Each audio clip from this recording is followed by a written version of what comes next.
மரணத்தை இயேசு ஜெயித்தார். ஏன்னா மரணம் எல்லாரையும் ஆட்கொண்டு வந்தது, மனுஷ மாம்சமான எல்லாரையும் ஆட்கொண்டு வந்தது. எபிரேயரில் வாசிக்கும் போது யார் மரண சட்டத்தை நிறைவேற்றன்னா செய்யறது கொடுத்தாங்களோ அவங்களுடைய மரணம் நிகழ்ந்த பிறகு தான் அது ஃபுல்ஃபில் ஆகும்.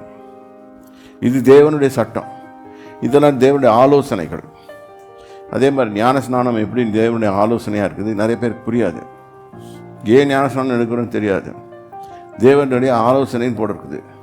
நம்மளுக்கு தெரியாமல் நம்ம என்ன தப்பாக ஏதோ ஒன்று கடமைக்கு அப்படின்ற அது மாதிரி எடுத்தவங்க ப்ராப்ளம்ஸ்லாம் போடுவாங்க. சீரியஸாக ஏதோ ஞானஸ்நானம் கொடுக்கறதுக்கு முன்னால் பிள்ளைங்களுக்கு சொல்லிக் கொடுங்க, எதுக்காக ஞானஸ்நானம் கொடுக்குறாங்க, ஞானம் உள்ளவர்கள் எடுக்கிற ஸ்நானம் என்று சொல்லி கொடுங்க. அப்போ அவங்க புரியும். அதே மாதிரி தேவனுடைய ஒவ்வொரு வார்த்தைகளிலும் ஆலோசனை இருக்கிறது.